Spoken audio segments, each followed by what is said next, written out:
Hi friends, Pastor Asa and Pastor Denny here. We're going to do our sermon recap for you from this last Sunday, and I'm going to be reading our scripture for us. It's out of 1 Samuel 17. Starting first with verse 33, it says, "You can't go out and fight this Philistine," Saul answered David. "You are still a boy, but he's been a warrior since he was a boy." And then flipping over to verse 42, "When the Philistine looked David over, he sneered at David because he was just a boy, reddish-brown and good-looking. The Philistine asked David, 'Am I some sort of dog that you come at me with sticks?' And he cursed David by his gods. 'Come here,' he said to David, 'and I'll feed your flesh to the wild birds and the wild animals.' But David told the Philistine, 'You are coming against me with sword, spear, and scimitar, but I come against you in the name of the Lord of heavenly forces, the God of Israel's army, the one you've insulted. Today the Lord will hand you over to me. I will strike you down and cut off your head.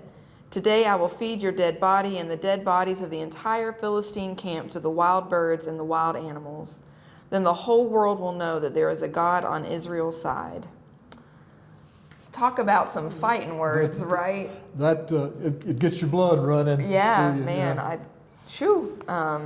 Kind of a brutal little passage there that Yeah. we have from this week. But what we're dealing with this week is not listening to the critic, to ignore the critic, and that is so hard. As humans. We just deal with criticism constantly. You gave the great example of being at a concert, a rock and roll concert, with the Elvis impersonator. I got to see him last year. He's incredible. I mean, he's so good. Yes. Just the musicianship and But it is rock and roll. It's very rock and roll. So for people behind you to be complaining about how loud it was, like, you bought these tickets, right? But again, to say the critic really is everywhere in our lives. They are everywhere. You can't escape this. And it's not new. It's something that's gone on for a very long time. David, I'm sure part of his reaction had to be, Saul didn't think I could do this. You don't think I can do this. Both of you criticize my youth. You criticize my stature. I'm going to show you what God can do. Yeah. Well, and I think one place that we didn't really get to go in this sermon is, for me, more than any other critic in my life, I am my own worst critic. Yeah. I am constantly criticizing myself and wondering if I'm doing the right thing or if I'm the right person for this, that, or the other.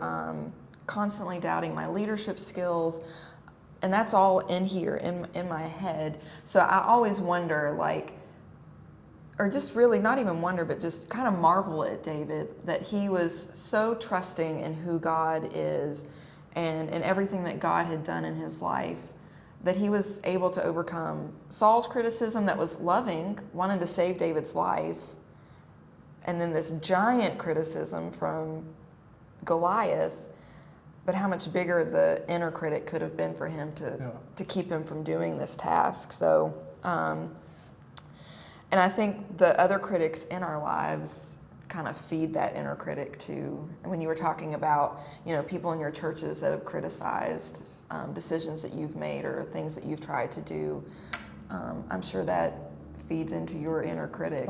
You constantly want to doubt yourself. And to this day, and I do this to you, I'll come up after you've preached a sermon and I'll say something like, "Will you copy your sermon and let me have it? Because mine stinks compared to this one." And you never do copy your sermon and let me have it. Because I know yours is going to be just as good, if not better than mine. So. But we do that. Some of that's good. Some of that's good, that we constantly want to do better. And it's always good to hear from people that want to help us be better. They're critics, but it's constructive. It's holding us accountable. It's doing things that help us, that we can appreciate. It's the people like Goliath that laugh at us and tell us we don't know what we're doing. Yeah. And you face that too. Whatever work you're in, whatever life you lead, you have those same people out there doing that to you. And we need to hear from David occasionally that God's bigger than all that. Yeah, pretty remarkable. So this was a brutal passage to read through, and again, the fighting words. But I think where we both ended is that at the end of the day, our identity is in God, and so even overcoming that inner critic, you have to kind of go back and remember that you have been claimed in God's love and by God's grace to overcome that. And then I talked a little bit about, how the church is criticized a lot. And I think that's because we're often seen as critical of other people, as we're being judgmental. So that's why I wanted to lean into that accountability piece a little bit more. We are called in the church to hold each other up and be accountable, but that's done in love. That's done with God's grace. It's not done to hurt others. And I think it's a fine line to walk, being accountable versus being a critic. So we hope that this week spoke to you. This coming week, we're going to read a little bit of the same part of this story, but then we're going to use Psalm 23 to help us move into the next phase. And we're going to talk about what it means to walk in faith into the battle. So we'll look forward to seeing you then. And we're supposed to get snow here tomorrow.